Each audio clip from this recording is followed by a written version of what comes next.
So good morning and welcome. And I appreciate the chance to be here today, and more poignant, even more, the appreciation that the theme of the week is appreciation.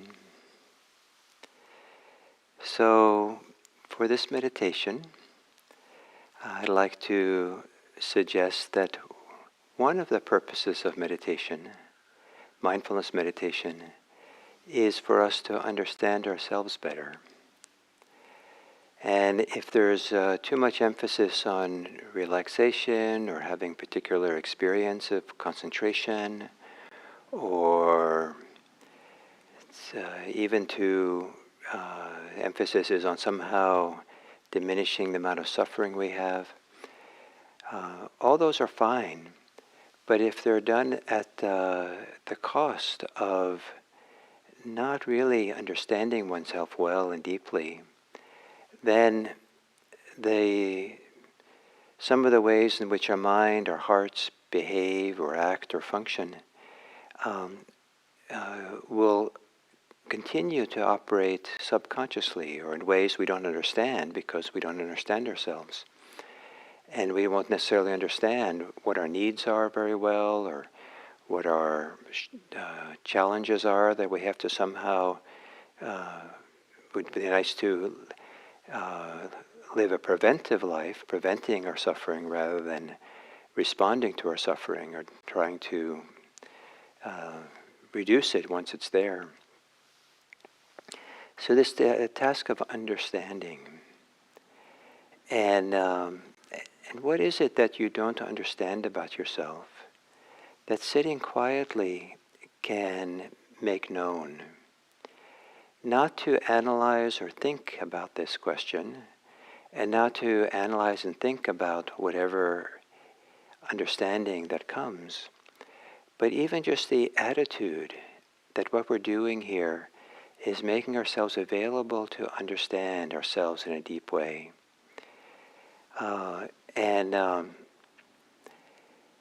So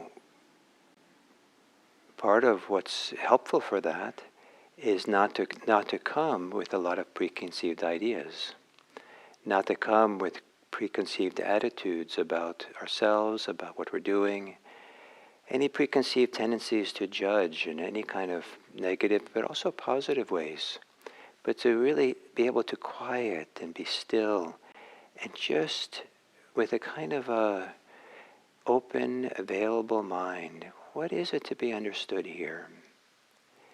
How can I understand myself better? So to assume a meditation posture and to close your eyes, and perhaps with this theme today, to begin right away. If you're quiet, just with your eyes closed, and take a deep look at yourself as you are right now, what is there to understand about yourself?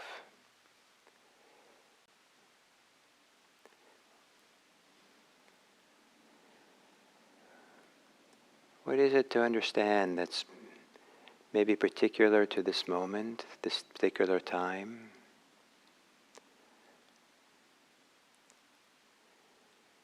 As if you're a friend to yourself, a friend who really listens. What is there to understand right now?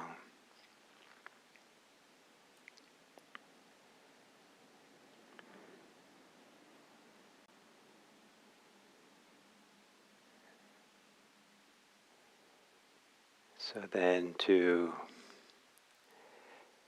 take a few long, slow, deep breaths, relaxing as you exhale.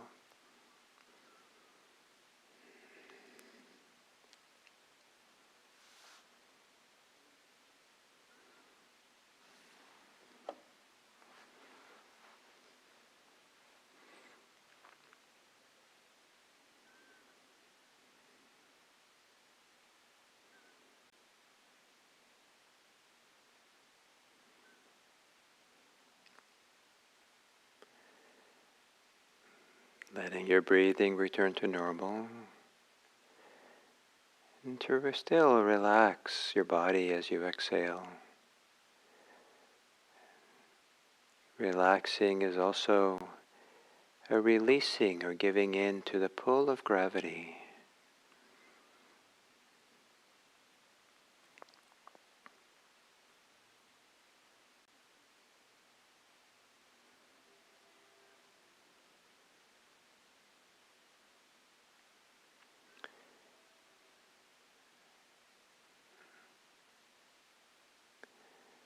And as you exhale,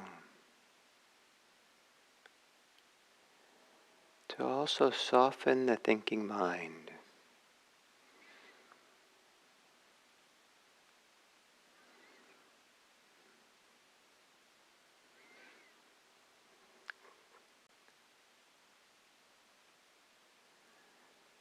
A calming of the thinking mind, like calming the waves on an ocean.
And then to settle in here with your breathing,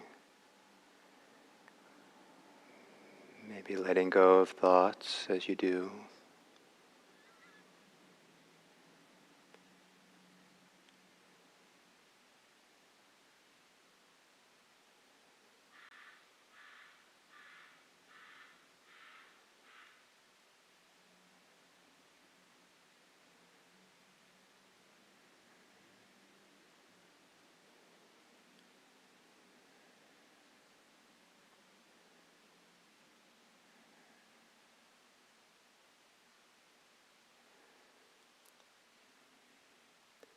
And what do you have to understand or acknowledge about yourself so that that understanding might allow you to settle further into this moment, breathing.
If you understand any ways that you're unsettled, maybe that can then create space or room for a calming attitude towards whatever is unsettled in you.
In order for your heart, your mind to be freer,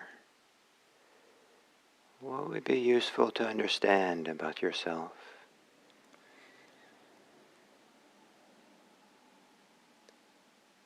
What stands in the way of a deep ease and peace? That in knowing that moves you in the direction of peace and ease, freedom.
And then as we come to the end of this sitting, what might you understand about yourself here and now that might open you, prepare you to look out upon the world with kind eyes, with eyes of appreciation, appreciating others, eyes of goodwill, wishing others well,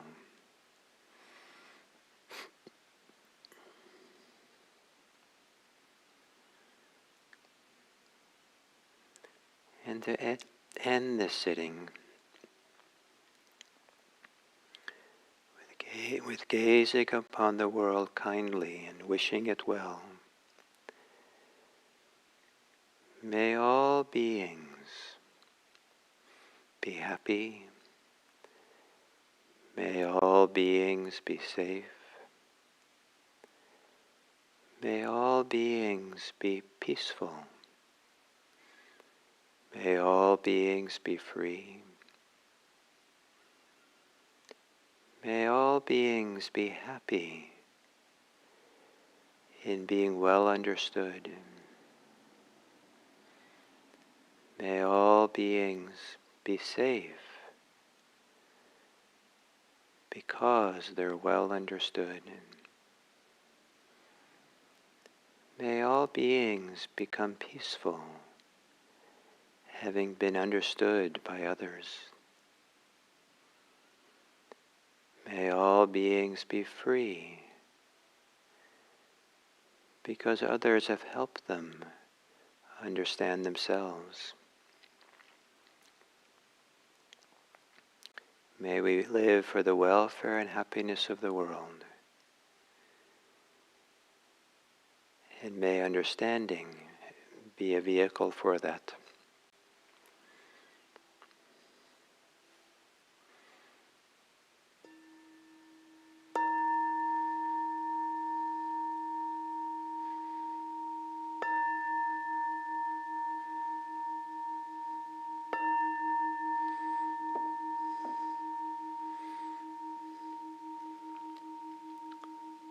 Thank you.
So good morning, and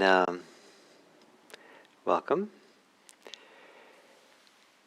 One announcement before giving a talk, and that is that I thought that this Friday we could have a community meeting for those of us in this YouTube Sangha.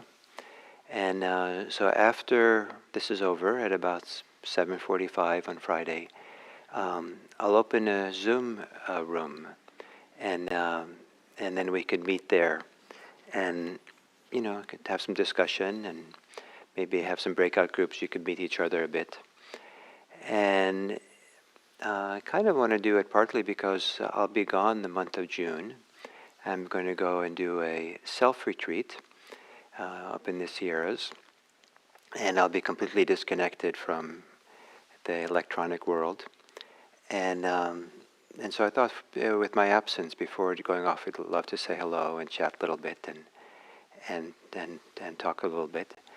And so I'll post the Zoom link in the calendar for the Friday event, also on the IMC What's New page.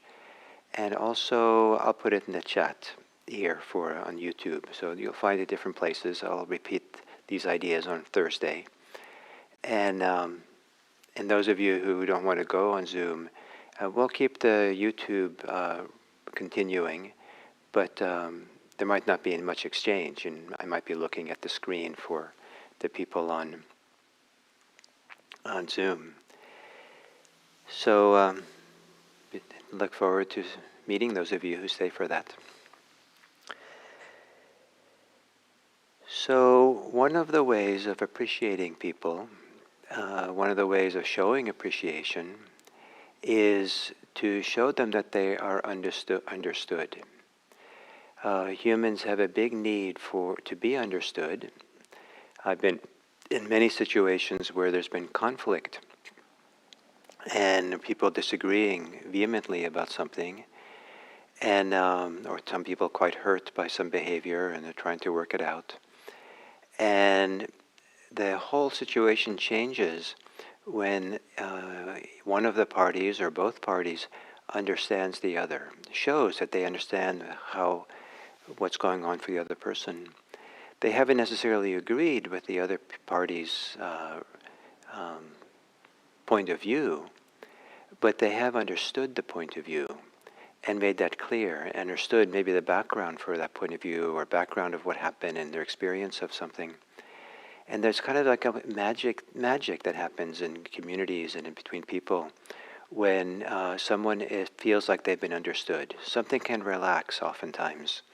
There can be a greater feeling of safety or being respected. And so when we run into people, situations where they're suffering, and a situation which maybe evokes our compassion, to quickly respond compassionately before we really assess the situation well can lead to inappropriate action, inappropriate intervention, or connection or support for someone else that maybe isn't as rich or as valuable as it could be. So one of the ways of appreciating people, one of the elements of compassion, is to take the time to understand them better. And part of understanding them, an important part of that would be to understand oneself better. Because without understanding oneself, we won't understand the bias we have or the orientations we use to understand the situation. Different people can encounter the same person who's suffering and see the suffering in very different ways. Some people primarily might see it as something emotional and respond as to their emotional situation. Some people might understand it as physical, and let's make sure that we get people some water and food. Some people might see it as being something societal or something about a larger situation we have to fix. And so they're fixing the situation to help them feel better, but we're not really taking time to know them. And so we orient ourselves sometimes very quickly in times of suffering because we think it's a crisis or we're alarmed. But if it's possible to slow down and take time to understand the other person, and even if we can't support them or help them with their particular suffering, it can make a huge difference for people that they are understood and that they feel understood or their situation is really taken into account. And so and I've known people, I've been with people, for example, in the hospital, where people were caring for them in the hospital, but the people did not feel really understood in their suffering, in their challenges they were having. And for someone to come and not try to fix their medical situation, or not try to, make a nice picture of it all, you'll be okay. But to really acknowledge, I understand that this is difficult for you. Something relaxes in the person. So take time to understand the other person, and maybe simple questions. Maybe, how is it for you? And this must be difficult for you, you might say. And then the person, that's a prompt for a person sometimes to want to explain more and say more, because they know you're interested. You seem to be attuned to them. And or you ask, this seems really difficult. What's happening? What part do you find the most difficult? Because sometimes we can be quite surprised, but what we think the difficulty for someone else is very different. It might be you're focusing on them and their challenge they have, but they're actually focusing on how their challenge is limiting their ability to take care of a relative or a neighbor or something. And so in helping them, you might be missing what's really important for them. So to ask, to understand others is a form of appreciation, and allows us also to find out what we can appreciate by people. When people think that we really want to understand them, or we're beginning to understand them, some people will open up more. Some people will relax, and we see them more fully, and there's more to appreciate. The more we appreciate, the more it's beginning to be compassionate action. Compassionate action begins with appreciation, begins with understanding. That is compassion in action. The other part of this understanding is how important it is to understand ourselves. We have so many biases, so much conditioning about how we encounter suffering, and do we understand that what we're doing is really wanting to support the other person, or are we taking care of ourselves? Some people's idea of compassion is to address suffering so that they don't have to feel bad. It's more taking care of ourselves, fixing others to take care of ourselves, to make ourselves more comfortable. Or it could be that we have certain opinions about what does deserve compassion and what doesn't, or what counts for suffering and what doesn't, or what elements of the life need to be addressed when they're suffering. And so all these kind of, to understand that we have preconceived ideas often that we carry with us to understand the situation.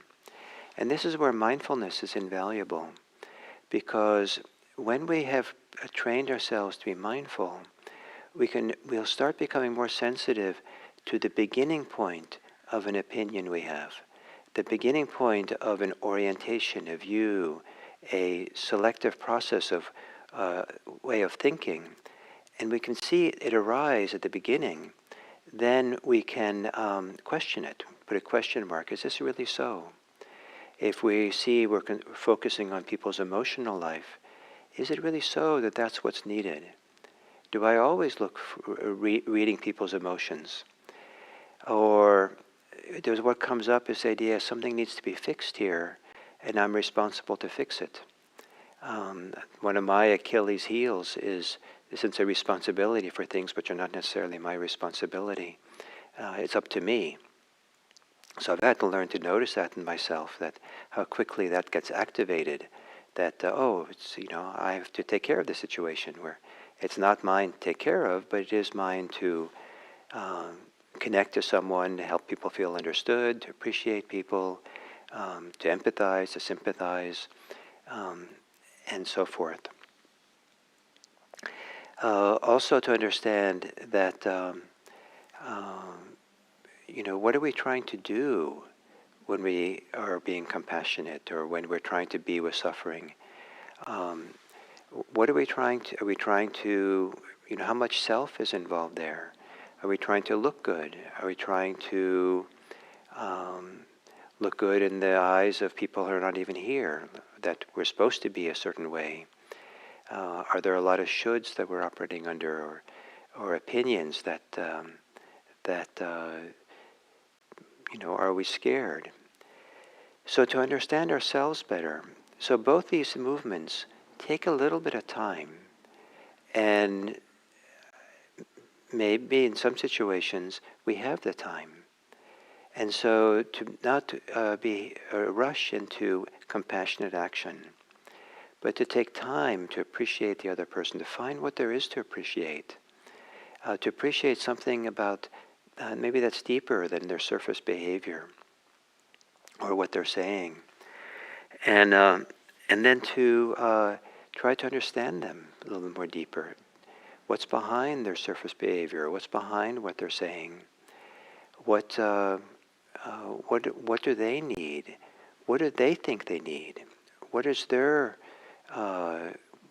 what does this difficulty mean for them? Or what is it, how did they understand it for themselves? But because there's so many facets, which of them, it might be that facet that's important for you, that you think is important, is not important for them. So and then to turn the attention to yourself, and to ask the question, what is there to understand about myself in relationship to this suffering that I'm encountering? Am I afraid?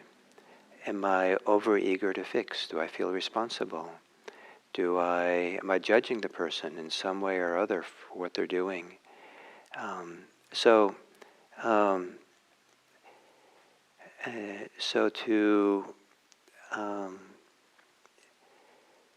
So one element of appreciation is understanding. In fact, maybe we can't really appreciate others without some deeper level of understanding about them. So an important element of compassion is appreciation, and an important element of appreciation is understanding. So you might see how this works today. When you're with people, maybe they don't have to know that you're making an effort to understand them better, but you might see if you can kind of in your conversations with others, um, uh, ask yourself, what is it? What is it can I take time to understand this person more? Can I understand myself more? If I understand myself, maybe I'll understand them better. And in that deeper understanding, is there a deeper appreciation? And is there a deeper understanding of what are the issues that need to be addressed? So, thank you very much. And we'll continue this discussion about different aspects of appreciation tomorrow. Thank you.